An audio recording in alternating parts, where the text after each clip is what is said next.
Ну что, чтобы не молчать, всем добрый вечер. Вот. И как-то я не вижу, сколько человек присутствует, но вопросы уже появились. И у меня большая просьба такая вот, во-первых, отзовитесь, как меня слышно, видно. И, во-вторых, по возможности хотя бы пишите, из какого города. Мне будет проще ориентироваться по ответам.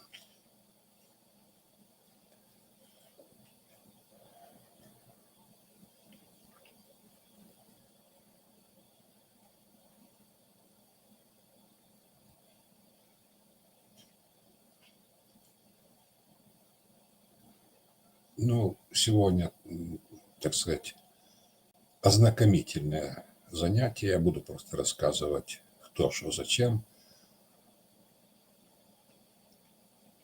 Хорошо, слышно, видно. О, даже Одесса есть. Это радует.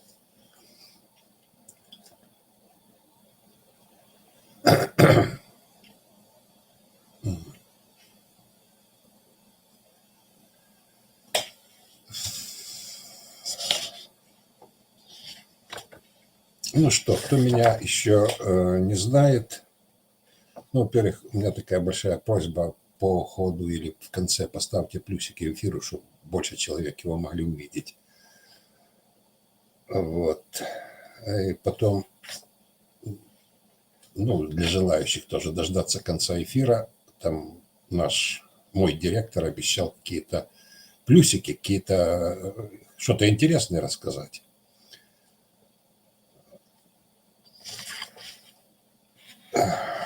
Ну, я не знаю, кто меня еще не знает, кто меня видит первый раз. Я по образованию геолог, правда, уже на пенсии. Но геологов на пенсии не бывает. По крайней мере, чокнутых на всю голову. Вот, камнями занимаюсь с детства. Это уже получается лет 65 примерно. Серьезно занялся камнями лет 40. Ну, не серьезно, а энергией камней занялся лет 40 назад. Немножко в этом вопросе разобрался. Поэтому и какие-то вот пытаюсь вести курсы.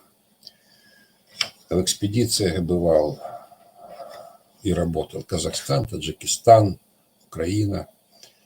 Объездил часть России. В принципе, куда я не попадал, я везде находил что-нибудь интересное. Вот даже 9 дней был в Израиле, я написал 9 таких рассказиков про камни Израиля и умудрился найти агат, из которого сделал шарик себе в коллекцию. Потом эти рассказики передал желающим экскурсоводам в Израиле.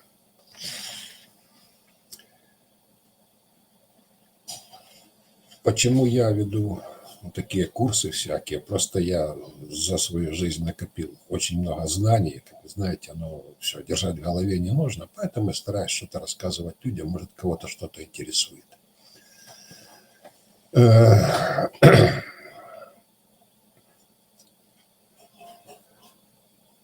Делаю параллельно с тем, что я занимаюсь просто коллекционированием и исследованием свойств камней. Делаю всякие эксперименты.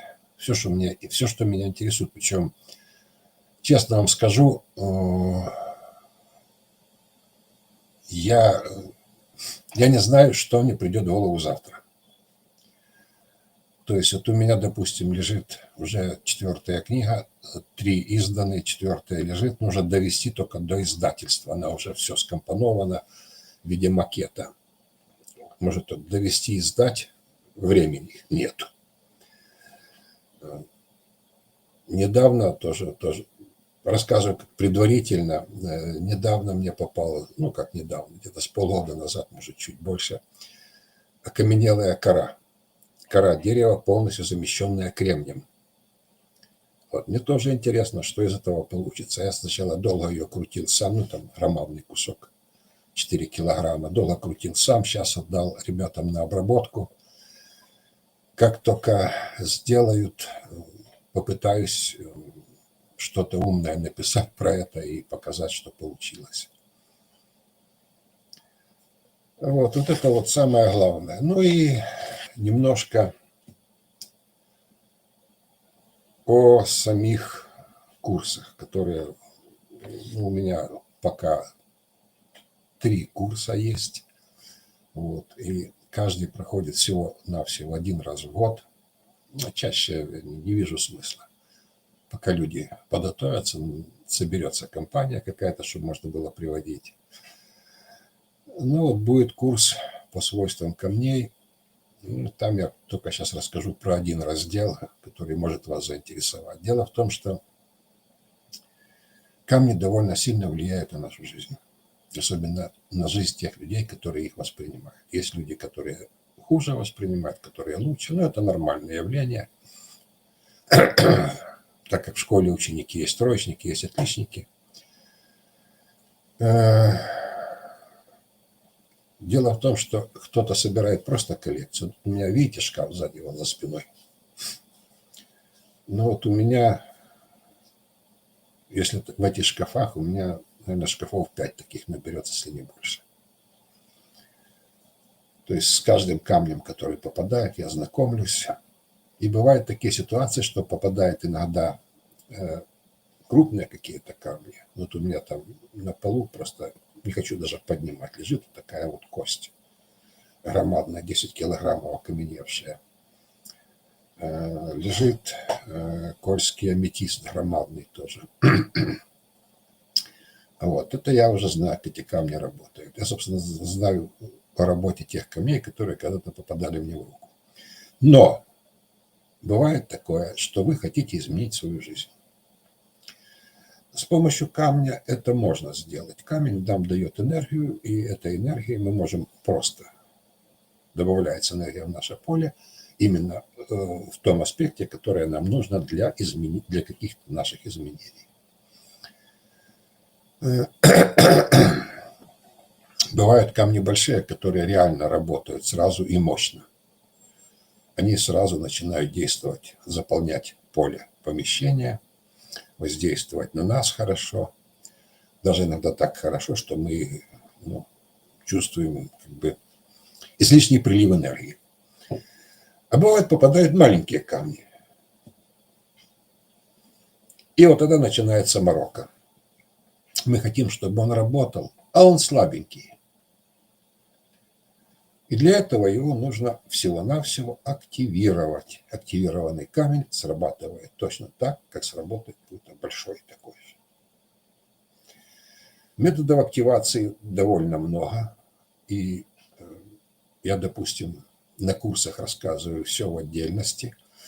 А я уже знаю многих людей, которые самостоятельно, после моих курсов, самостоятельно ведут консультации, самостоятельно работают. И которые уже придумывают что-то свое. То есть курс – это просто ступенька, очередная ступенька в нашем развитии. Вот. Вот, из Харькова появились. Очень приятно. У меня там сестра и брат живут. Я знаю про сегодняшнее несчастье в Харькове.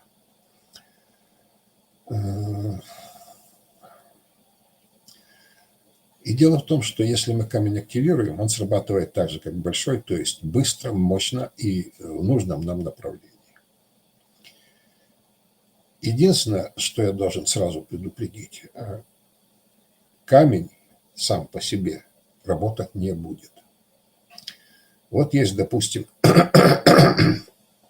камни для манипуры, которые привлекают денег, которые там оберегают денежные потоки и так далее. 3 основных камня: перит, цитрин и тигровый глаз. Но если лечь на диван и обложиться этими камнями, то сколько бы вы ни лежали, с потолка ни одна купюра не упадет. Эти камни вам дадут энергию, которая будет помогать в работе, подсказывать какие-то ходы, оберегать денежные потоки. Но действовать должны вы сами. Точно так и активация камней. Если вы камень активировали и приняли эту энергию в свое поле, то ничего не произойдет, если вы этой энергией не воспользуетесь. Это точно так, как накачать мышцы, а потом лежать и смотреть на мешок картошки, чтобы он сам сдвинулся с места. Вы накачали мышцы, вы должны подойти к этому мешку, поднять и перенести его в нужное помещение или там нужное место. Так и здесь. От маленького камня, который вы активировали, вы подзарядились. Ну, вот самый простой метод активации можете на себе попробовать хоть даже сегодня, сейчас. Ну, не сейчас, а там по окончанию. У компьютера динамики обычно две колонки. Поставьте их так, чтобы они были, чтобы звук был под углом 90 градусов. Вместо пересечения поставьте какой-то небольшой шарик, камешек небольшой, именно камешек, натуральный. Найдите музыку Ханых, любую. Дело в том, что эта музыка, она высокочастотная, и там участвуют все ноты, причем в очень хорошем комплексе. Она близка к той, которую мы называем космической музыкой. И попробуйте, насколько будет впечатление от просто созерцания камня. И даже можете потом от него отойти, и когда он будет с включенной музыкой. Какое будет, как вы будете чувствовать себя в этом помещении. Потому что он мгновенно заполнит своей энергией все помещение. Но это самый простой метод активации. Методов очень много. Вот. И опять же,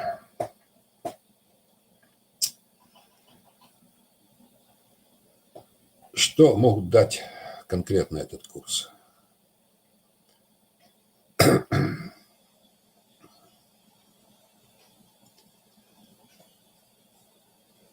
В какой-то мере вы можете увеличить свой доход. Собственно говоря, это уже проверено неоднократно. Я как проверяю? Дело в том, что есть очень простые методы проверки. Проклятый зарубеж этим давно уже пользуется. Случайно выныривает какое-то явление. Вот его не было, но раз вынырнуло. Его не могут объяснить ученые. Вреда оно не приносит какую-то определенную пользу, как непонятно. Но люди начинают просто, опять же, те же самые ученые или исследователи какие-то, начинают набирать статистику. 100 человек провели эксперимент, 95 или даже там 80 человек, им помогло именно так, как было заложено заранее в задании. Им помогло. Значит, статистически этот камень или там этот прибор или еще что-то это работает. Как оно работает, мы потом разберемся. А вот в работу запустим уже сегодня. Вот примерно я пользуюсь тем же самым методом. То есть я пробую на себе, на домашних, на друзьях какие-то новые свои идеи, новые эти самые. Работает, начинаю рассказывать всем остальным. Ну и теперь я чуть-чуть поотвечаю на вопросы, которых уже, я бы сказал по-другому, но очень много. Попробую еще с самого начала. Здравствуйте. Если говорят, что плохо держать в своей комнате аметист, якобы способствует одиночеству. Он просто лежит в шкафу, он все равно работает. Ну, начнем с того, что камень работает, он дает эту энергию всегда, опять же, но не всегда вы ею пользуетесь. Потом, какое одиночество? Это чушь, которая родилась из религии. Дело в том, что аметист считался камнем монахов. Вот. И как бы сопоставили эти два факта. Монах, якобы воздержание, одиночество, без семьи, без никого, и аметист. Люди придумали. Дело в том, что очень много людей придумывают, ну, во-первых, берут неизвестно откуда, перепечатывают друг у друга с ошибками. Во-вторых, много вещей просто придумывают, чтобы пальцы веером сделать и рассказывать: вот я крутой, я с этим камнем работаю, а вы, извините, еще недостойны. Это все чушь собачья. Из опасных камней, как один очень умный человек написал, есть только те, которые несут с собой радиацию. Это действительно опасные камни. Все остальное, если вы не захотите, вреда не принесет. Ну, единственное, что еще может принести вред, если упадет кирпич, это тоже камень, а вы будете без каски. Камни вреда не несут. Есть камни, которые ядовитые, якобы ядовитые. Но дело в том, что, во-первых, это их поле, а не сам камень. Тот же самый, ну, короче, очень много камней. Ну, как не очень много, но вы же его не едите, не лижете. Камни вреда не приносят, поэтому все это чушь про аметист. Вот. А то, что он успокаивает, это да, это очень хорошее успокоительное средство. Есть такое дышать через минерал. Время такой практики активируются камни. Нет, не активируется, дышат не через минерал. Там практика немножко сложнее. Это простое название. Практика чуть сложнее, потому что это человек как бы своим полем принимает поле камня.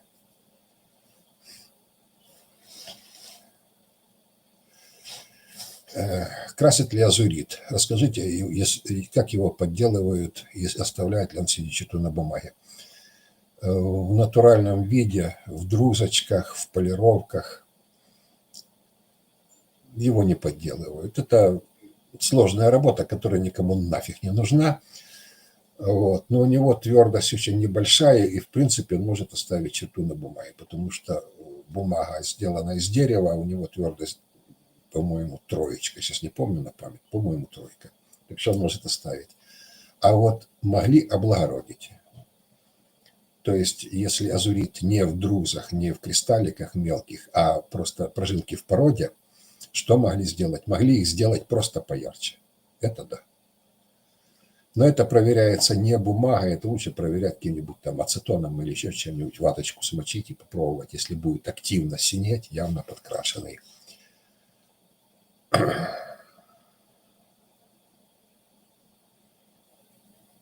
Какие камни безопасны для детей 2 лет? Огромный хрусталь. Даже не задумывайтесь. Все остальное не нужно. Но что может быть? Ну, во-первых, мощные камни мне нужны. Рубины, гранаты. Такие вот яркие, выраженные, хорошо, очень мощные. И ребенок, он лучше нас чувствует камни. Он может просто потянуться сам к тому камню, который нужен. Ну, в принципе, горный хрусталь даже и не задумывайтесь.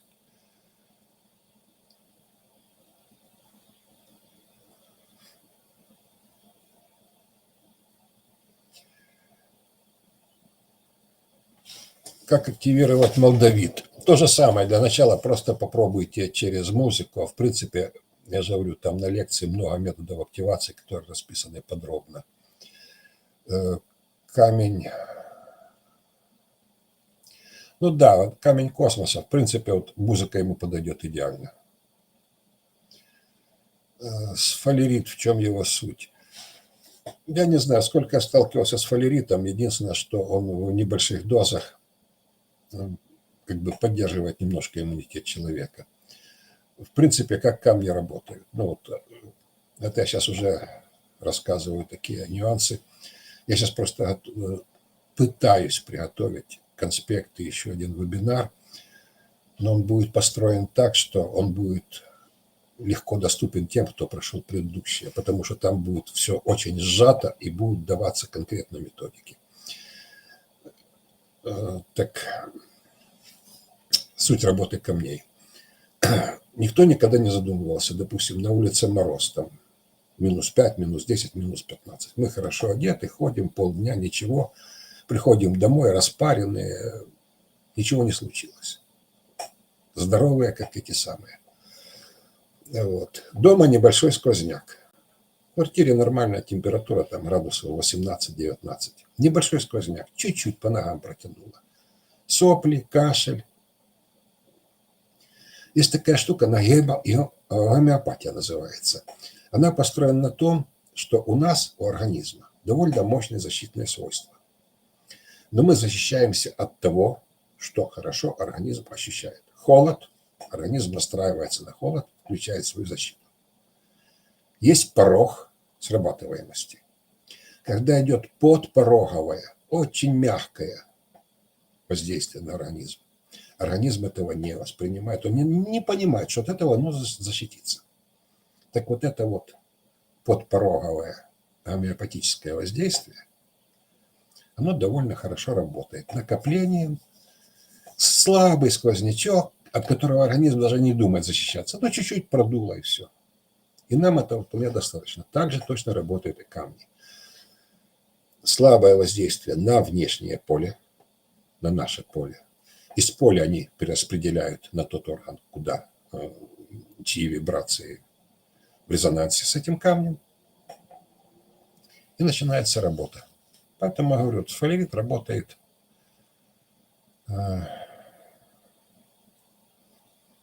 просят сохранить эфир, это, к сожалению, не ко мне, это к директору.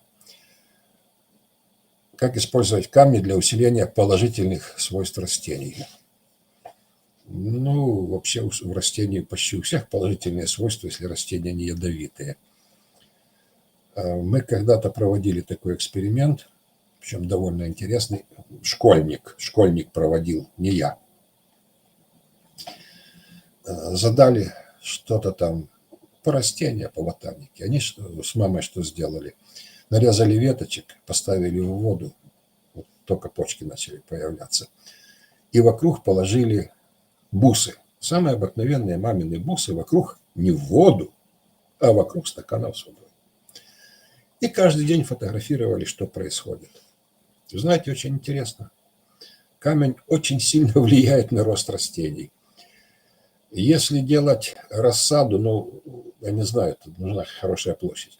Я знаю, что медное кольцо, обыкновенное кольцо из медной проволоки, с тонкой, не замкнутое, чтобы было от расстояния между концами сантиметр. Если он повернут, это кольцо повернуто этим разомкнутым на север,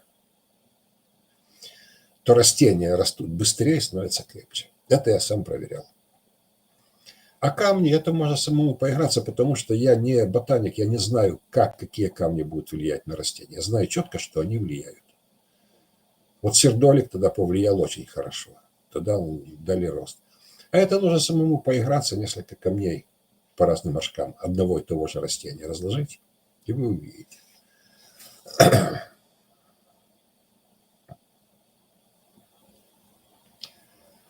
Как правильно делать ежедневный выбор украшений камнями для их влияния на жизнь? Очень просто. Что захотелось одеть, то и одевайте.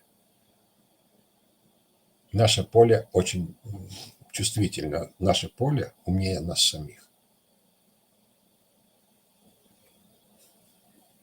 То мы заранее предчувствуем на уровне интуиции, что за этот день будет случаться, и заранее наш организм уже к чему-то готовится. Мы еще только кофе думаем пить, а организм уже готовится к тому, что будет. Если вам захотелось одеть какие-то красные бусы, смело на себя, значит, нужна будет энергия. Работают ли морские камни и как? Ну, что такое морские камни? Если брать коралл, что там жемчуг, то работают. Какие еще? Есть там целый раздел в лекции «То, что не камни». То есть, в принципе, минералогия не относит к камням янтарь, жемчуг. То есть это не минеральные виды, не минералы. Какой камень активировать, чтобы взяли на работу?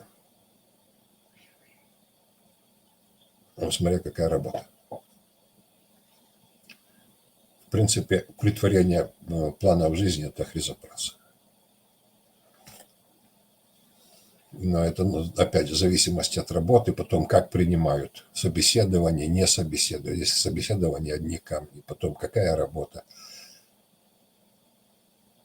Джаспиритом это все равно, правда ли, что работа с джаспиритом все равно, что работа с волшебником, исполняющим желания?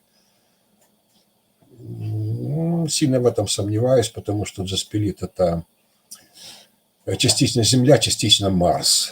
Из-за железа это больше заземление, то есть перестает витать в облаках и начинает заниматься делом человек. О молдавите и живодах. Расскажите о молдавите и живодах. Ну, молдавит – это практически камень, который прилетел с неба. То есть что-то летело, ударилось об землю, сплавилось и выпало в виде таких вот сплавленных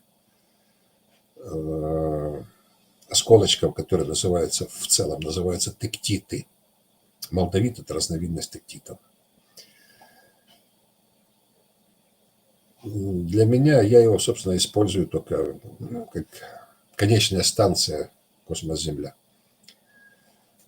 По нему легко выходить в космос, какие-то там, именно по его пути. Но какая польза? Просто для меня он интересен. Своеобразная, довольно, как бы сказать, колкая энергия, да, довольно интересная. С ним интересно путешествовать. Как та комета. Летишь прямо, не знаешь, на что нарвешься.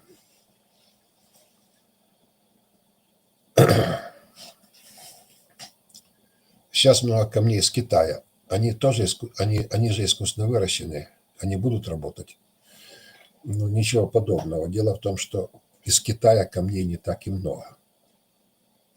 Просто китайцы умные. Они скупили очень много месторождений хороших по всему миру. Там добывают сырье, у себя дома обрабатывают, потому что у них уровень технологий намного выше, чем в остальном мире. Труд довольно дешевый, и они научились быстро и качественно делать неплохие вещи. Так что это камни, только Китай получился как перевалочная база или мастерская, которая обрабатывает сырье, привозимое со всего мира. Подделок очень много. Подделки не работают аж никак. И поэтому нужно не просто говорить о каких-то камнях с Китая, а нужно говорить о каком-то конкретном камне. Мне, например, в группе, когда появляются какие-то новые подделки, я обязательно пишу статьи про них. И пишу, как их можно найти. В смысле, как их можно классифицировать, как распознать, что это подделка, а не не натуральный камень.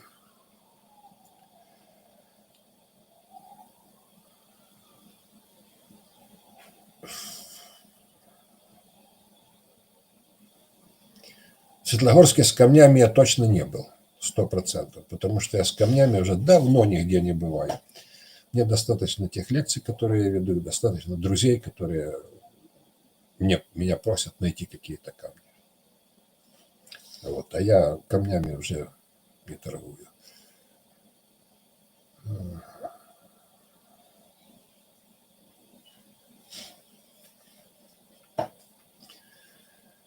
Камень, посоветуйте, на ваш взгляд, камень риэлторов.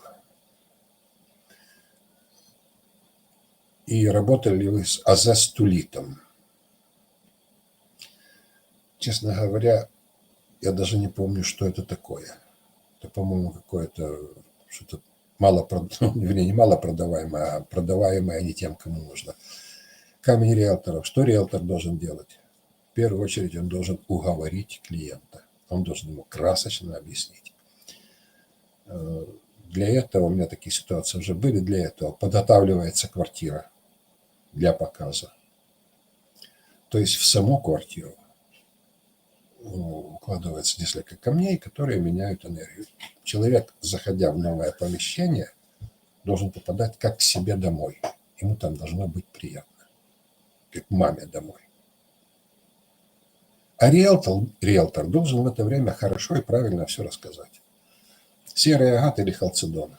Камень общения. Музыка ханг. Так, Х-А-Н-Г. Ханг. Так и набирайте. Музыка ханг. А дальше просто будете слушать композиции. Причем там композиции длительные такие, не как оркестровка слабенькая, там 10 минут. Есть длительные композиции, можно выбрать то, что вам по вкусу.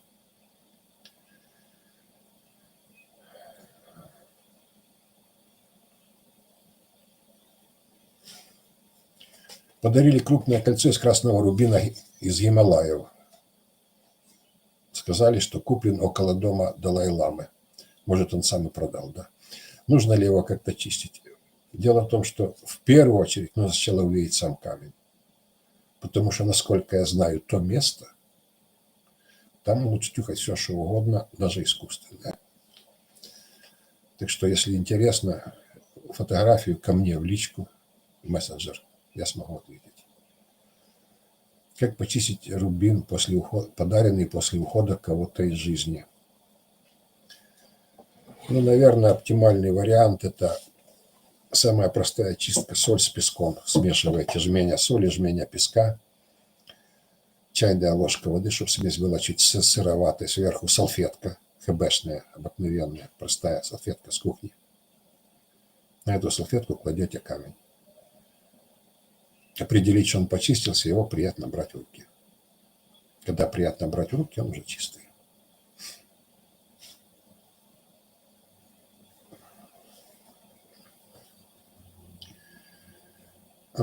Персиковый звешатый. Какие свойства у персикового? Я перевожу сразу с рідної мови на российский, потому что большая аудитория русскоговорящая. Какие свойства у персикового звешатого сапфира? Как цвет сапфира влияет на его возможности? Цвет сапфира соответствует чакрам. Какой цвет, какая чакра, какого цвета, такого и цвет камня. Это полное соответствие. Персиковый. Дело в том, что там нужно смотреть, какой цвет преобладает. Потому что для меня персиковый цвет не очень понятен. Может быть преобладание розового, может быть преобладание желтоватого. В любом случае, это, скорее всего, анахата, это сердечная чакра. Вот. А сапфир, рубин, гранат – это очень, очень мощные камни, которые увеличивают нашу страсть. Вот. Так что вы можете просто страстно чего-то или пожелать, обладать чем-то, или кого-то полюбить, или, ну, это страсть.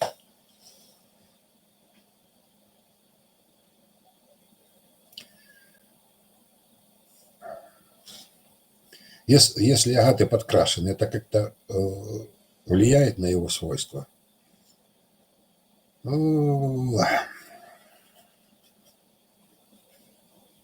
бы проще объяснить. Если доски крашеные, вы на них шашлык будете жарить? Он же провоняется краской. То есть крашеный камень – это уже, если он действительно покрашен краской, есть красители, которые вводятся в состав камня внутрь, они не вымываются. Если он действительно покрашен, то ничего там уже путнего не будет. Я признаю из изменения цвета, если агаты, вот сейчас которые черные, черный оникс, черный агат, их красят или сахаром, или медом, и потом окисляют кислотой до угля. То есть внутри агата остается уголь. Вот этот процесс не сильно мешает свойствам. И второй вариант – прокаливание, термообработка. И то не всего. Дымчатый кварц термообработанный превращается в цитрин, очень близкий по свойствам натуральному. Сердолик. Если слабо розовый сердолик или даже серый халцедон прокалить, он может стать сердоликом за счет изменения химизма, формулы железа, которая в нем внутри находилась. Эти процессы несколько близки к природным, но они должны сохранять энергетику близкую к природным.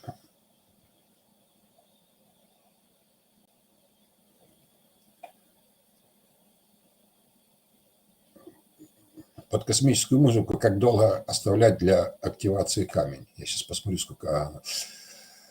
В принципе, пока музыка есть, пока он работает. Выключили, он еще с минутку-полторы поработал, и все, и перестал.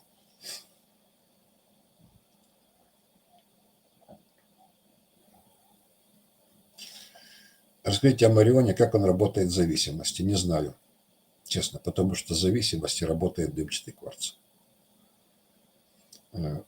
По идее должен работать, потому что дымчатый кварц вызывает чувство, расширяет сознание, и появляется такое чувство иллюзий, как после алкогольного воздействия или там наркотического. То есть он может выступить в качестве заменителя или какого-то, заменитель, который ослабляет тяло.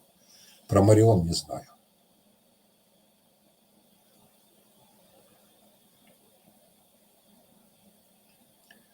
Из какого камня были бусы в эксперименте вашего школьника?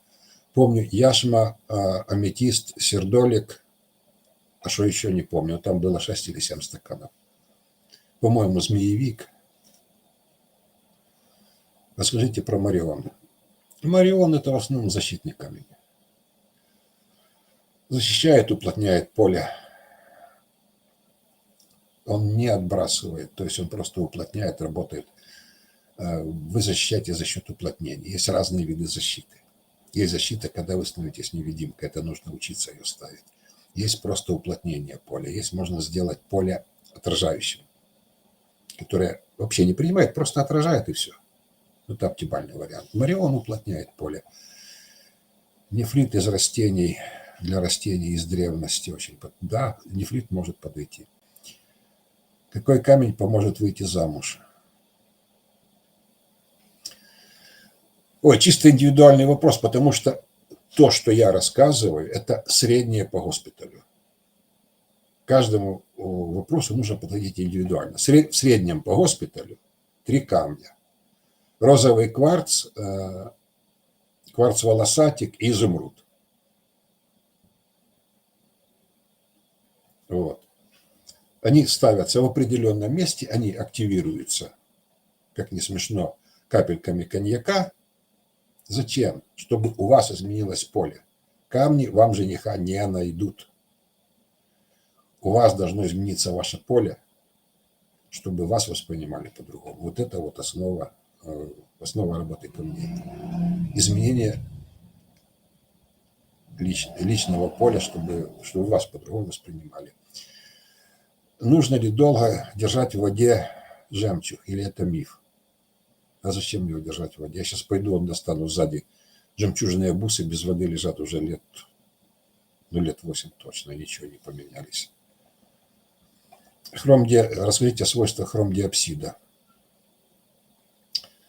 Опять же, анахата, 4-я чакра. Ощущение молодости. И знаете, вот когда начало лета, когда только растения набирают силу, вот такое же ощущение у вас. То есть в первую очередь вы чувствуете себя молодым, сильным и дикорастущим. Хочется что-то делать, творить, вытворять. Это все энергия. Энергия, которая дается нам от камней, и с помощью этой энергии мы можем что-то делать. Вот я рассказываю о созвучных или резонансных энергиях. Лабрадорит. Расскажите про лабрадорит. Интересный камень. Камень лунный. Луна-вода. Больше женский. Через него можно... во-первых, он помогает восстановить свойства, не свойства, а силу рода, знание рода, вот такое вот. Именно по женскую часть рода. Собственно, женщины-то и несли в основном знания, передавали по роду. Пока церковь не запретила это делать и не начали сжигать на костре. Вот. Но он камень довольно тяжелый. Почему? Если не подготовленным в него хорошо залезть вовнутрь, получить вибрации, вы можете просто немножко испугаться. Он уносит очень далеко, и там ряд лунных камней, ряд камней с энергией Луны. лабрадорит, адуляр, беломорит. Есть интересно в полевых шпатах, есть интересно мягенькая такая энергия. Вот эти все камни, которые восстанавливают родовые свойства, родовые силы и знания, но чем темнее камень, тем дальше он залазит по времени.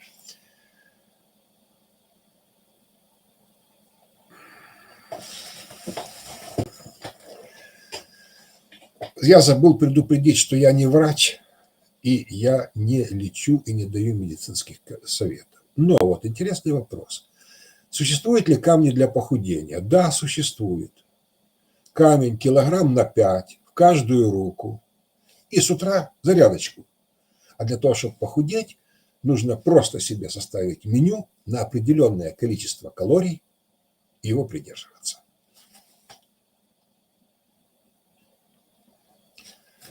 В чем отличие улексита и селенита по воздействию? В том, что это разные камни. Селенит – это гипс.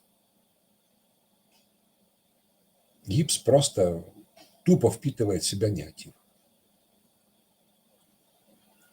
А улексит, он работает на уровне третьего глаза. Помогает немножко усилить видение. Имеет ли значение, где мы купили кристалл, в интернет-магазине или сами добыли? Никакого значения не имеет. Дело в том, что столько камней, сколько я получаю в течение месяца, это мне нужно кататься полгода, чтобы их самому добыть. Тут только имеет значение, натура это или не натура. Если вам начнут рассказывать, что там тибетский кристалл или еще что-нибудь, то это все, как бы сказать, кварц есть кварц.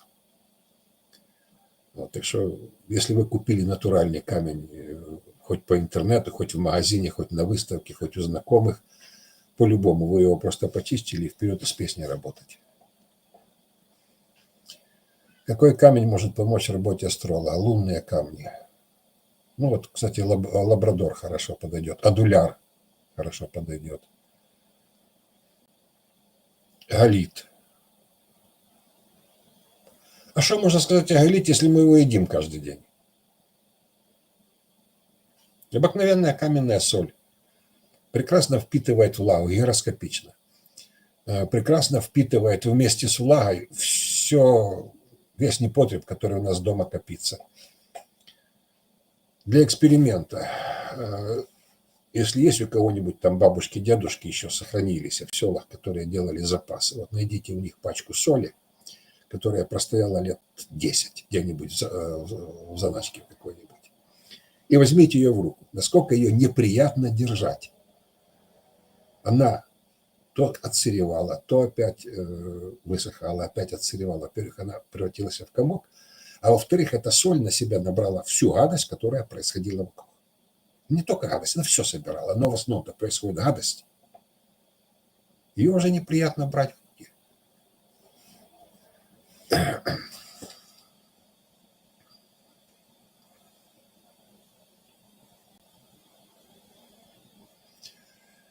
Свойства кварца прозеолита. Защита на уровне сердца.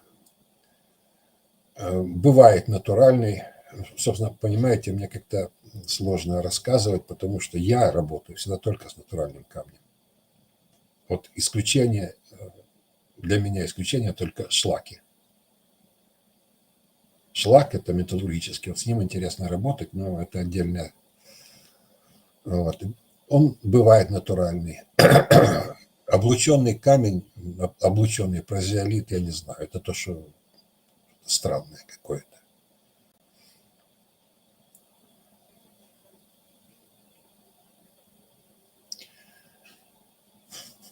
Какие камни активировать для денег? Цитрин и перит не помогают. Я должен знать конкретно ситуацию. Если интересно, обратитесь ко мне в личку, потому что, я же говорю, это среднее, а как понять, что кристалл активирован частотами музыки? Люди, которые, собственно, занимаются, интересуются камнями, они уже от природы чувствуют хорошо поле камня. Поэтому если... Ну, вот у меня, например, по телу начинает идти дрожь.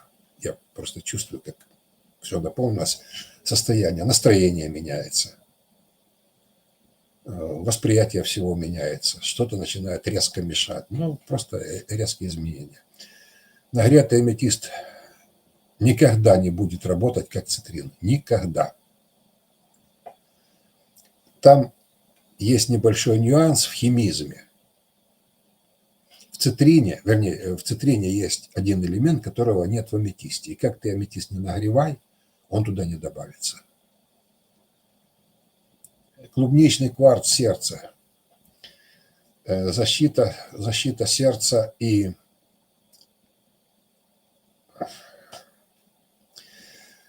это камень уже как бы людей 30 с плюсом. 30, там 40, 50 лет. Дело в том, что многое может приесться, много может быть разочарование, неприятие чего-то. Так вот он восстанавливает вот эти вот свойства. Он как бы возвращает нас к нормальному пониманию, к нормальному чувствованию, нормальному восприятию происходящего через сердце. Мы же воспринимаем что-то через сердце, что-то через уши, что-то через голову. Вот через сердце восприятие, он его восстанавливает. А где брать натуральные камни, кроме Китая, где широкий выбор? Начнем с того, где вы живете. Потому что так проще.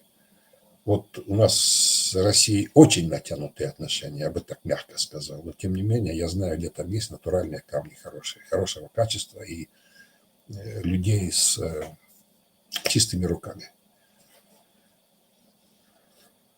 И потом, почему, кроме Китая? В Китае тоже есть хорошие камни. И у нас, собственно говоря, на рынках, вот средние рынки Европы, магазины, средние магазины, там, где не образцы не стоят там $1000, а средняя цена там от 5 там, до 200, до $300, 99% это все из Китая, Китая обработанное. Искусственно выращенные камни никакой они энергетикой не обладают. Они просто красивые.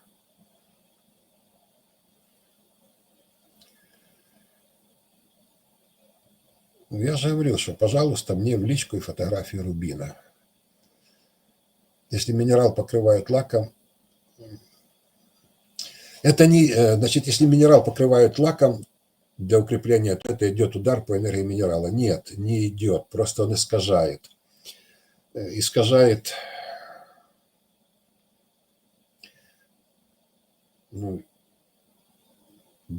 сейчас приведу пример.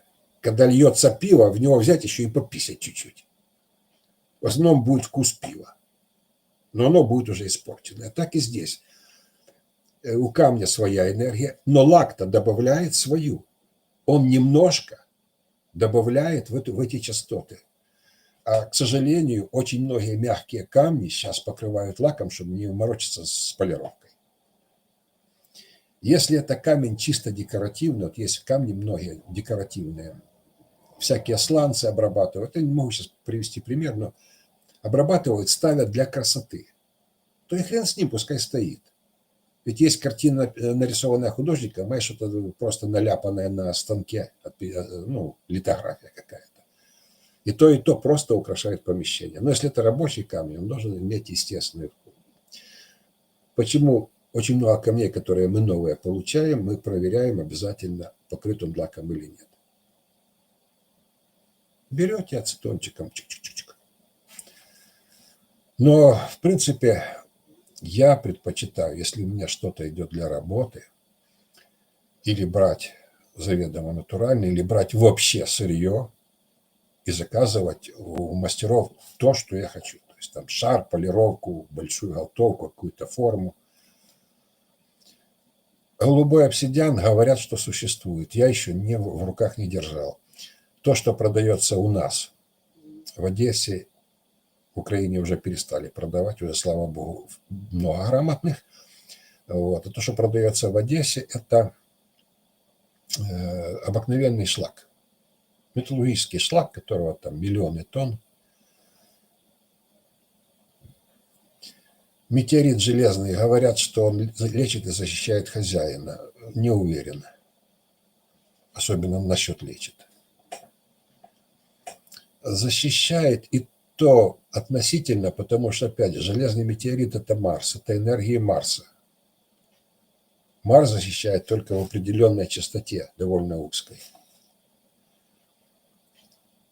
Сахарный кварц получен нагреванием. Ну, нельзя сказать, чтобы он убит этим, но, в принципе, еще немножко он бы стал песком. То есть кварцевый песок на всех пляжах – это что же кварц? Еще бы чуть-чуть перегрели, он бы рассыпался. Обсидиановое зеркало, как его использовать? Это отдельная тема, я сейчас не буду рассказывать.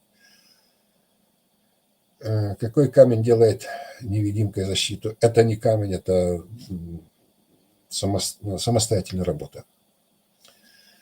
Это работа по возможности самостоятельно изменять свое поле. Что вы можете рассказать о лемурийских кристаллах кварца? То же, что и у всех остальных. Они ничем не отличаются. Это галимые понты для лохов. Извините, что я говорю таким языком, но он доходчивый. Искусственные выращенные камни нет, они не имеют такие свойства. По энергетике объясняю просто. Вы любите бутерброд с маслом или с маргарином? Вот натуральные камни – это масло, а искусственные – это маргарин. И скорее технический. Вот и вся разница. Какой минерал поможет изучать эзотерические науки, именно астрологию? Опять же, лабрадор. Лабрадор – аметист и, может, горный хрусталь, потому что аметист и горный хрусталь дают возможность работать на довольно высоком уровне в информационном поле.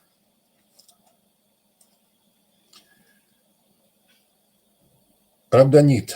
Расскажите про родонит, далматиновую яшму. Ну, далматиновая яшма – это вообще не яшма. Вот. Это можете, по-моему, в лекциях по минералогии рассказывается. Родонит – это, опять же, это сила рода. Это зачатие, рождение, вынашивание, рождение и первые годы воспитания ребенка. Причем вы как бы с помощью родонита вы привлекаете к этому весь род, силы всего рода. Зачем бирюзу стабилизируют и запекают? В Америке продают в основном такие кабошоны. Нет, вы знаете, в Америке продают все, только в зависимости от цены. Хороший камень, выставка в Тусине. Вот там вот есть все. Стабилизируют бирюзу зачем? Дело в том, что бирюза сама по себе довольно пористая, и она впитывает всю гадость, которая на физическом плане, не на полевом, которая есть вокруг. Если вы даже будете носить и жир с ваших рук, как вы его не моете, жир будет. Он будет попадать на бирюзу, она пожелтеет. Всего-навсего. Стабилизируют, это, грубо говоря, закрывают поры. А запекают это уже искусственно что-то. Я не знаю. Я запеченной не видел. Стабилизированная бирюза в украшениях на 99%, по-моему. И как влияет обычно, она делает камень слабее немножко. Если стабилизация правильно сделана, то делает слабее. Запекают, я не знаю, это нужно. Расскажите, как работает хиастолит. Хиастолит – это, грубо говоря, охранный минерал, потому что вот тот естественный крест, который в нем есть, его позже привязали к эгрегору православной церкви. Давайте сделаем небольшой перерывчик. Вот, я отдохну, потому что я давно так долго не разговаривал, даже с женой так долго не говорю. Чуть-чуть отдохнем и продолжим.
Так, я хочу сделать небольшое уточнение. Во-первых, то, что я рассказываю, это мой личный опыт.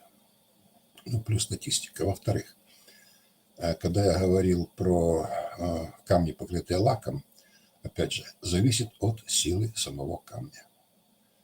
Есть камни более мощные, есть камни более слабые. Допустим, слабые камни – это там типа гипса, который плохо полируется, какой-то там перламутр, мраморный оникс, то есть кальцит, мягкие камни. Они сами по себе слабые. И покрытие лаком действительно им здорово мешает.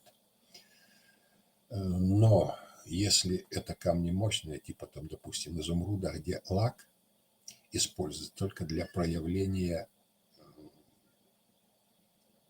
как сказать, цвета камня, вот там он влияет намного меньше, потому что сам по себе камень мощный, и вот эта вот уже более мощная энергия сильно перекрывает энергию этого лака. Ну и дальше по вопросам. Я купила большой черный турмалин, он начал падать. Мы не могли открыть глаза, жало глаза, особенно внучки. Я замотала его в фольгу и кинула в реку. Она скоро почти высохла. Что бы это было? Ну, во-первых, черный турмалин, у него довольно мощная защитная энергия, и к ней нужно привыкать. Если, допустим, вы принимаете ежедневно душ, теплая вода можете с каждым днем делать горячее, горячее, горячее, и в конечном итоге вы привыкнете к довольно горячей воде. К энергии камня нужно привыкать. Для того, чтобы к ней привыкнуть,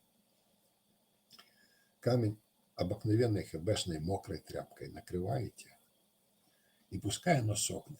Через воду энергия проходит не так, попадает не так быстро, и она быстрее адаптируется к нам, или мы к ней адаптируемся быстрее. Через влагу. Вот. Во-вторых, черный турмалин, ну, и вот так вот сделать несколько раз вполне может быть, чтобы вы и привыкли к этой энергии. Во-вторых, черный турмалин довольно сильно набирает на себя всякий негатив, и он начал падать. Он при ударе этот негатив выбрасывает. Вы же не знаете, где этот черный турмалин был, сколько он на себя накопил. То есть перед тем, как носить в дом, особенно черные незнакомые камни, их лучше чистить. На балконе где-нибудь, у кого там свой сад или сарай в сарае, чтобы не было выброса энергии дома. Скорее всего, он был грязный. При падении он выдал весь этот негатив, который уже был накоплен, и действительно в доме стало нехорошо. А вот почему речка стала сохнуть, я не знаю. Селенит чистит камни. Ну да, гипс, в принципе, чистит камни. Он не только камни чистит, он чистит и помещения хорошо. Он впитывает в себя.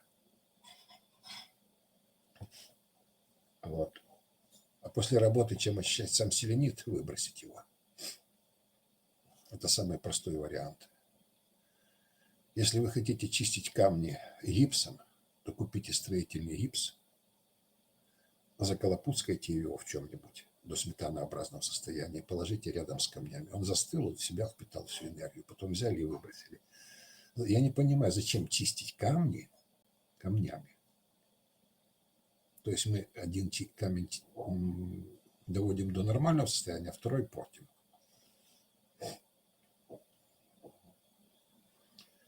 Какие камни пробуждают энергию, если упадок сил?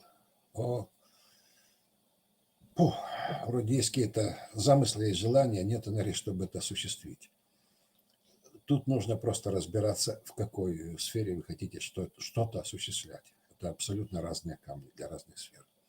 Можно ли покупать камни с трещинками? Я не знаю, у меня много камней с трещинками, и ничего, нормально.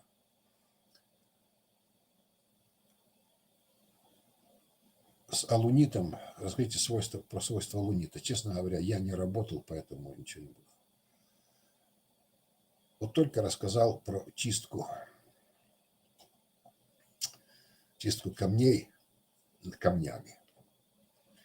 Каждый кристаллик имеет поток энергии. от основания через вершинку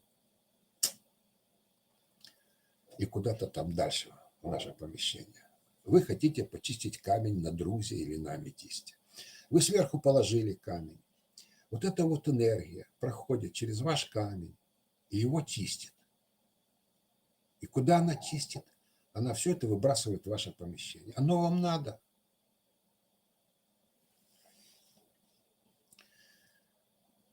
Фуксит или корунт или рубин, фуксите свойства.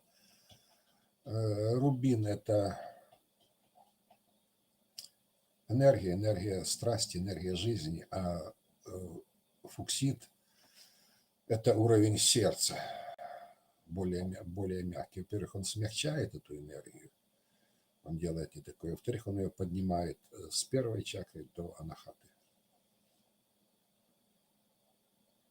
Гипсовые кристаллы, их можно как-то использовать? Не знаю, я их нигде не использую, потому что если нужно использовать гипс, то есть строительный. А гипсовые кристаллы, они стоят вот там в коллекции для красоты. Аммолит. Подскажите, пожалуйста, какие свойства аммолита? Ну, в первую очередь, это его воспринимают в двух ипостасях. Первое – это как обыкновенная раковина, кальцит, который убирает препятствия несколько дней вперед. Плюс его яркий цвет, радующий глаз – это как бы восстановление жажды жизни.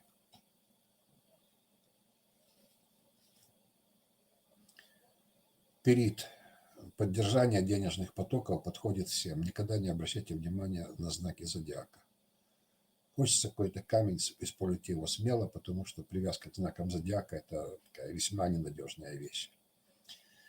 Браслет из натурального камня порвался. Можно и нужно ли его ставить? А почему бы и нет? Это не обязательно какие-то там энергии он набрал. Может быть, в зависимости еще от того, какой камень, но и ситуация.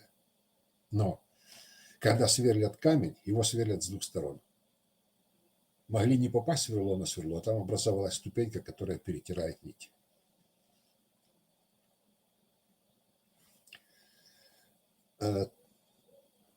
Можно узнать про тангезит и его применение.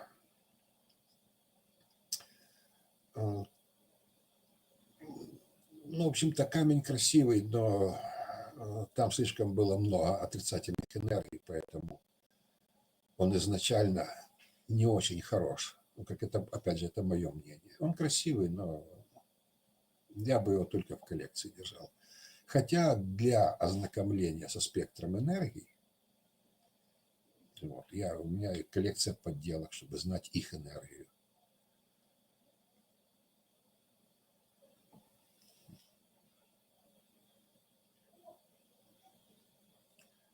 Можно ли очистить камень смесью соли и земли вместо соли и песка? Ну, не знаю, может быть, чистили просто землей. Это если есть возможность зарыть там на месяц в землю. Тоже так чистили камни. Просто соль с песком что дает? Это, во-первых, быстрая чистка. Во-вторых, соль на себя втягивает, а песок консервирует, он не дает выхода. Оно все остается в этой смеси. Это как после котенка. Сходил в туалет, камень подняли, почему я говорю, на салфеточку, камень подняли, эту смесь выбросили, смесь одноразовая. Можно и одной землей, это будет дольше. Тоже хорошо, но дольше. Аметрин. Расскажите про аметрин. Это двухцветный аметист. Там и цитрин, и аметист одновременно. И за счет этого он соединяет дополнительным как бы не каналом, а дает возможность соединения Сахасрары и Манипуры. Ну, как бы сказать, добывать деньги с умом. О.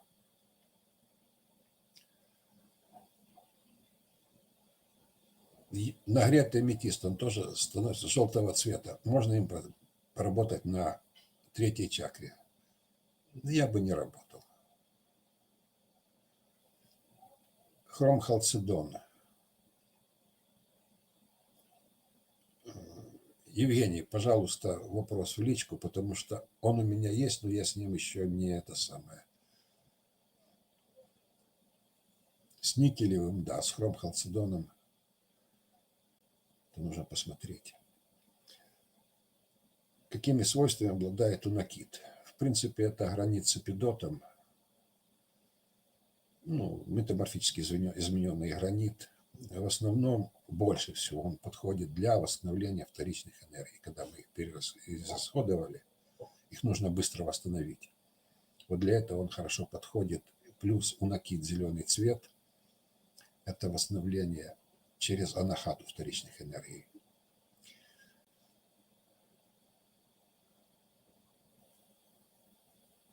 Селенит усиливает энергетическое действие свечи? Не знаю. Никогда с гипсом и свечой одновременно не работал. Из какого камня делают очки? Мы делали очки из обсидиана. В принципе, можно делать из хрусталя, из дымчатого кварца, из аметиста, если это прозрачные камни. Смотря для каких целей. А так очки обычно делают из стекла. Сейчас из пластика. Камень для зачатия. Родонит, родохразит.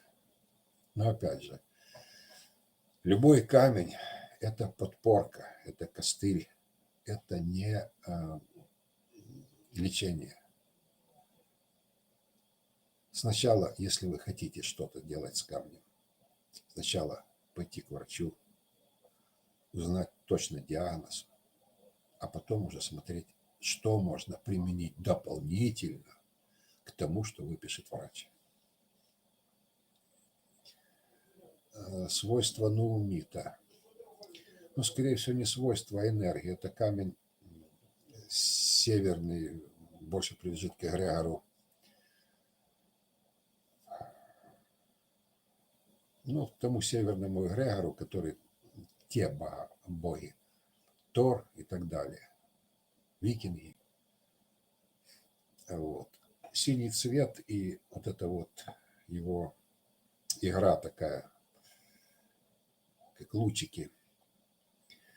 Наверное, всего это какая-то связь с космосом, плюс, опять же, синий цвет. Обостряет связи с космосом, с богами, с внешним миром, но на уровне того эгрегора. Красный коралл, некрашенные защитные свойства, плюс подъем энергии. Подскажите, я слышала, что клубничный кварц не природный. Почему? Природный, его очень много природного. Дело в том, что клубничный кварц – это кварц с гематитом. Как впихнуть неприродное сочетание гематит в кварц, я пока еще не знаю.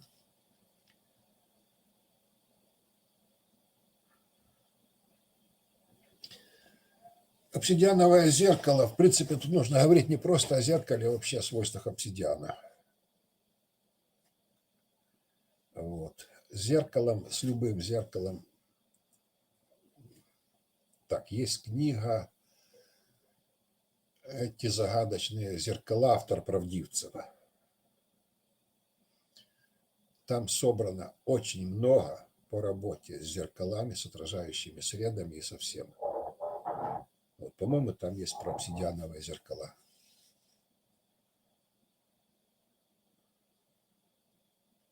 Как активировать, включить камень, чтобы он работал? Это, наверное, активация. Здесь не столько активация, здесь развитие своих чувств, и нужно проверить. Вас я немножко знаю, поэтому есть два типа людей, западные и восточные. Вы человек восточного типа, вернее, человек западного типа, и вам должно легко быть принимать энергию. Единственное, что, насколько я знаю из того, что вы пишете, вы больше принимаете энергию всяких ископаемых вещей, нежели чисто камней. Хотя, может, это как раз и ваша стезя. Но, опять же, Активировать камень начните с самых простых, самых мощных камней. То же самое рубин, сапфир, топаз. Пускай кто-то с семьи возьмет там 3-4 коробки одинаковых, в один положит камень, остальные пускай будут пустые. А вы попробуйте руками найти этот камень, в какой коробке он лежит. Если совпадение будет больше 60%, то вы нормально чувствуете камень, и, в принципе, вам сейчас нужно только научиться с ним работать, а вы его уже чувствуете.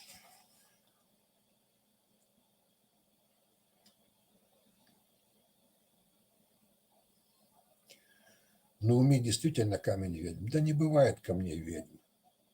Бывают ведьмы, которые могут использовать энергию камня, а камней ведьм не бывает.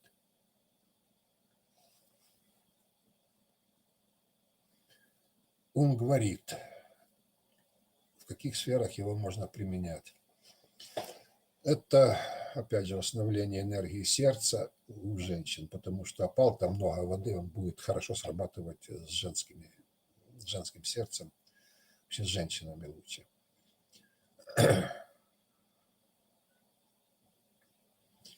Вот. Он будет просто восстанавливать энергию сердца, но он применим, хорошо будет применим уже после 50 лет. Можно про золото спросить. Я вышла из христианского эгрегора, что делать с золотым крестом, распятием, чтобы снять энергетику энергии, или надо его на переплавку сдать? Я не знаю, оставьте детям.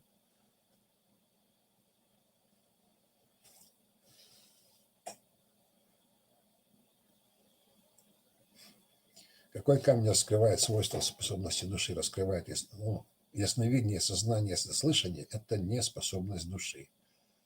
Это способности нашего мозга. Вот. И камни его не раскрывают, камни, скорее всего, могут подпитать и усилить это, а не раскрыть. Кианит, дымчатый кварц, кианит, лазурит, содолит.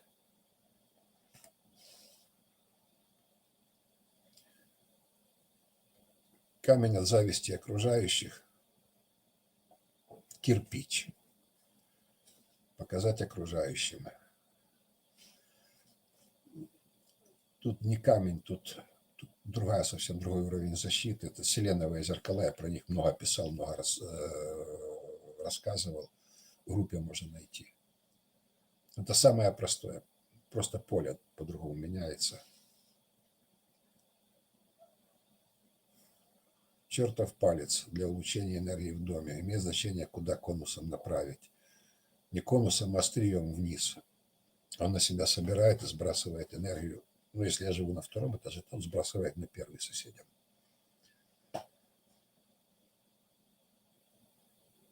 Ваше отношение к голубым топазам. Если не облученное, то положительное. Топаз помогает управлять коллективами, помогает донести свою мысль.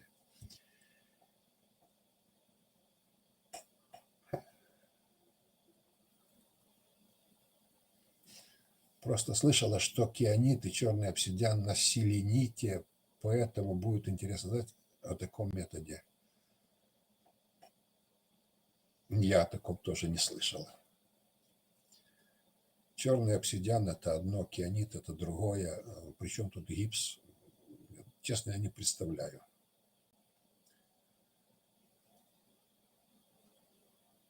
Нет, это я не знаю, честно. Хризоберил. Очень мало информации. Скажите про хризоберил. Камень, который помогает вам понять ваши пределы, ваши возможности. Он ставит перед вами препятствия, которые реально вы можете преодолеть. Кажется, они страшные, там, непреодолимые и так далее. Когда вы их все-таки преодолеете, когда вы это все сделаете, вы понимаете, какие ваши возможности. Это так точильный камень ваших возможностей. Почему моховый кварц просится ближе к горлу? Не знаю. Там работает хлорид, кварц только адаптирует. Ну и теперь еще чуть-чуть о курсах.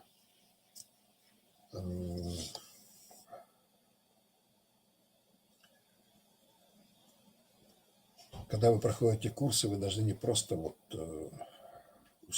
как выслушать материалы, прочитать конспект. Вы должны все это попробовать своими руками. Я понимаю, что там рассказывается о многих камнях, ну, по крайней мере, те люди, которые приходят на лекции, те уже какими-то камнями обладают, какими-то минимальными знаниями. Поэтому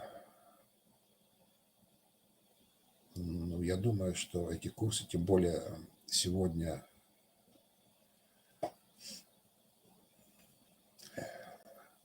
вот курс 2 месяца, 8 живых эфиров, 8 уроков, плюс куча конспектов громадных.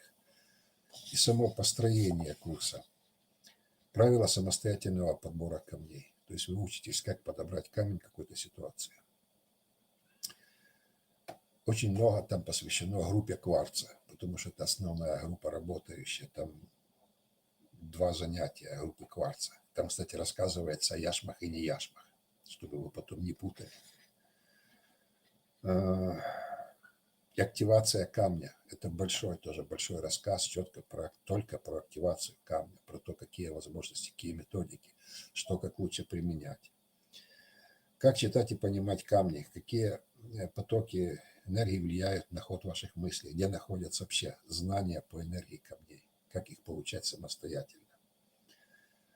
Не камни, это рассказ про кораллы, жемчуг, янтарь, ископаемую кость, винный камень, в общем, их, опять же, их свойства, их энергии. Сочетание минералов. Какие камни можно вместе складывать для работы, какие нельзя. Метеориты отдельно выведены, потому что я отдельно с ними занимался. Ну и еще я понимаю, что Роман хочет тоже что-то, наверное, рассказать. Вот, дадим ему слово. Да нет, Сан Саныч, ты очень хорошо все рассказал. Я администратор, да, Сан Саныча. Да, это я как бы должен был рассказывать, но ты, в общем-то, все рассказал.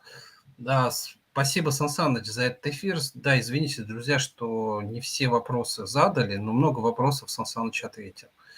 Вот, и еще больше он отвечает, когда есть живые эфиры.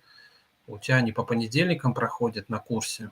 Вот 7 ноября начинается курс «Энергия камней», который ты уже проводишь 10-й год, 2016 года. 10 лет ты проводишь каждую осень. Вот, и, по-моему, один раз мы его только перезаписывали. И эфиры, конечно, и конспекты. Ну, конспекты ты давно не обновлял, имеется в виду последние 3 года, понятным причинам. Вот. И, друзья, как бы Сан Саныч, ну, такой светило у нас в русскоязычном пространстве, и не только. Вот. И поэтому с 7 числа курс, и 8 уроков, записанных заранее, 8 живых эфиров каждую неделю по понедельникам вечером. И плюс конспектов, 8 конспектов. Первый урок ты так быстро про него сказал, но там у тебя есть такая авторская методика чакральная. Я такого тоже не видел, не встречал. Поэтому что еще такого нужно добавить важное, что есть, мы как бы сейчас получили такую казахстанскую юрисдикцию. Вот, такая школа у нас получается казахстанская. Мы со всех, в общем-то, ждем на учебу к Сан Санычу. Всем, кто просит, кроме одного «но».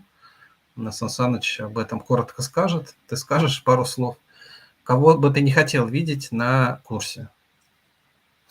Ну, во-первых, ты забыл добавить вслух, что будет скидка. Ну я же скажу про цену чуть позже, да, будут спрашивать, сколько это стоит. Угу. Ну, еще я посмотрю, пару вопросов отвечу и скажу. Угу. Сейчас дети тревожные, перепуганные. Какие камни посоветуете? Аметист. Если есть какие-то голубые камни, голубой агат неплохо, голубой кальцит, аметист. Аметист вообще спокойствие. Очень просто. Аметист в банку с водой или лучше какую-то емкость. Если есть возможность, только чтобы камень был чистый, сначала его помойте. Просто умыться, протереть волосы, и можно после этого не вытирать, уже будет спокойнее. И можно держать это все где-то в районе головы во время сна, будет хороший сон. Окаменелые дерево, древняя а есть еще вопросы из Телеграма, то есть мы тут пропустили. Почему-то как активировать обсидиан? Обсидиан, музыка ханг подходит, это универсальная музыка для всего. Угу.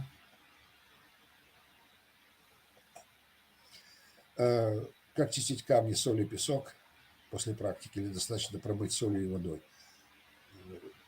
Ну, во-первых, соль и песок – это лучше. За ночь оно все очистится. А вода, неизвестно, какая вода в кране.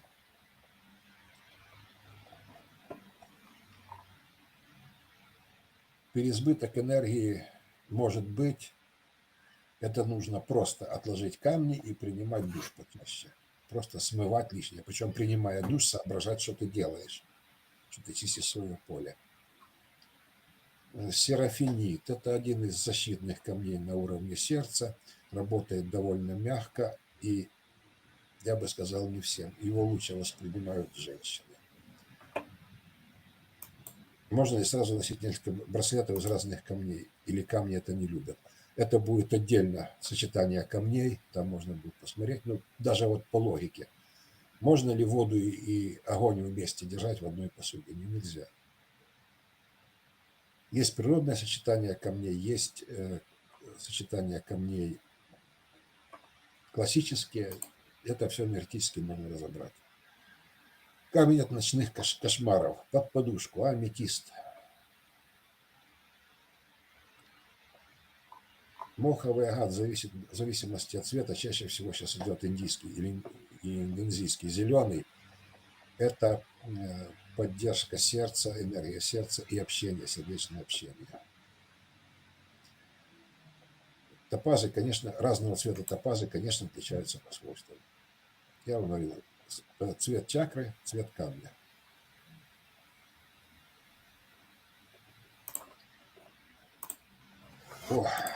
Вроде бы все, по крайней мере, большинство ответил.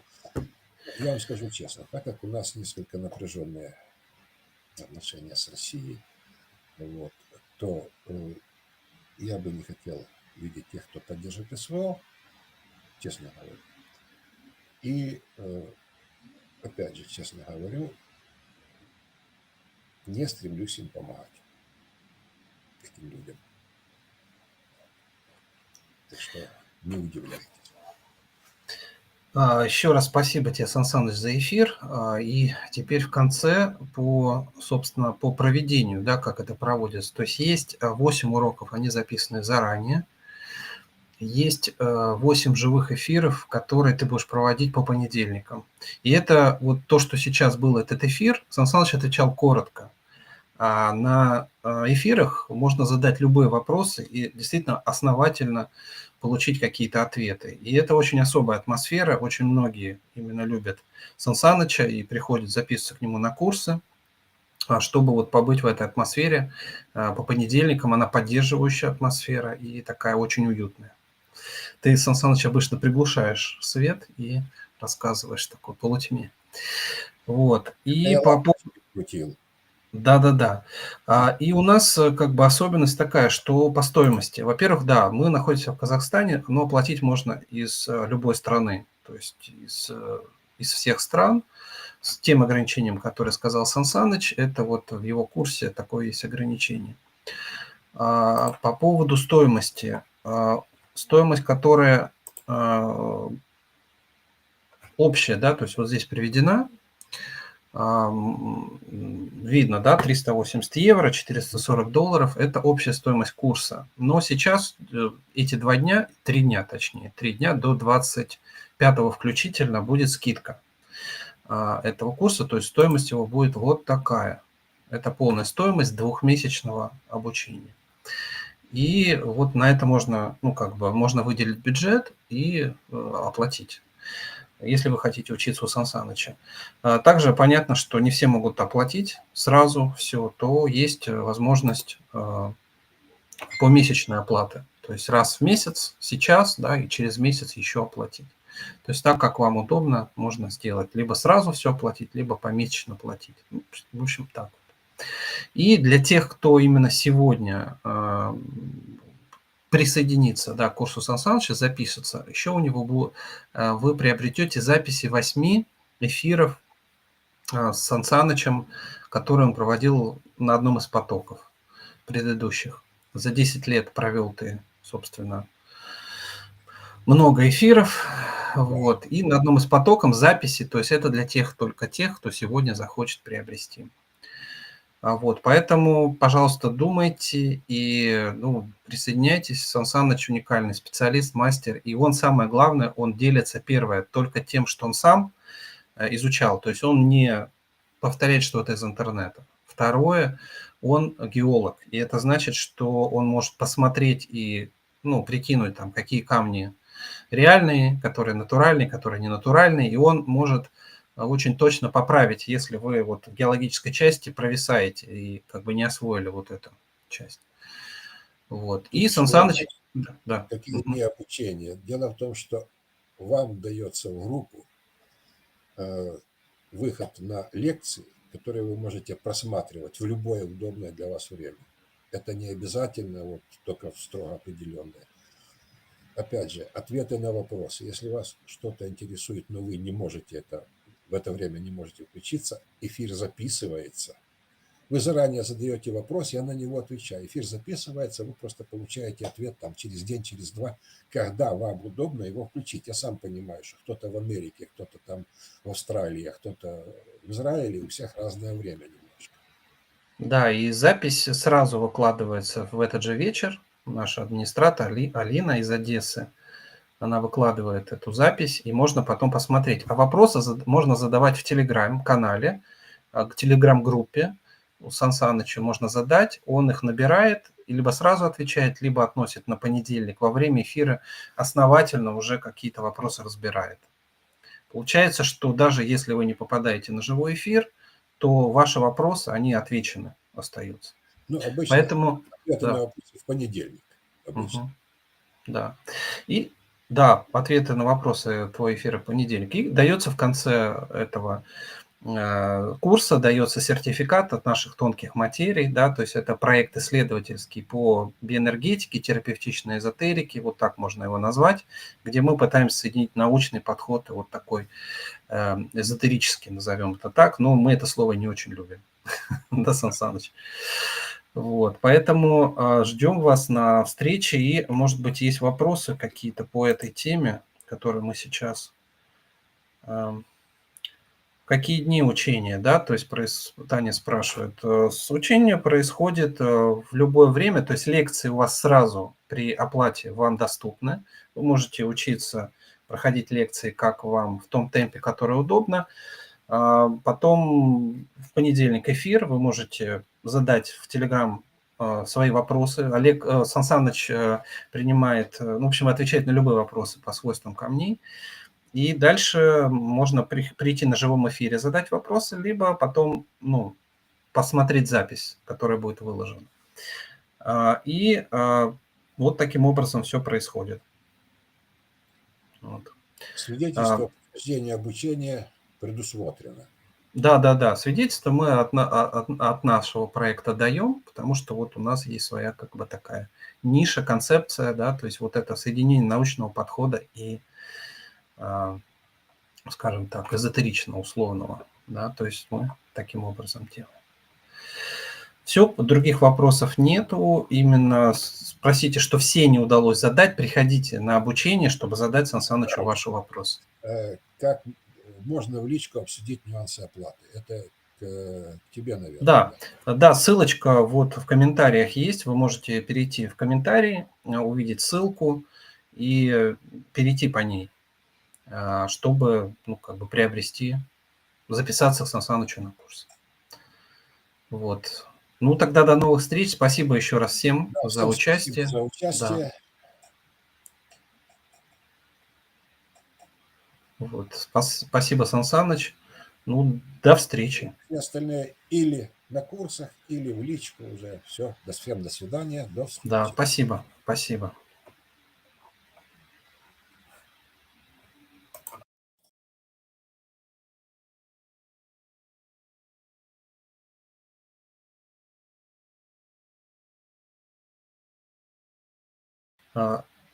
Спрашивают про промокод. Промокод вводить не нужно.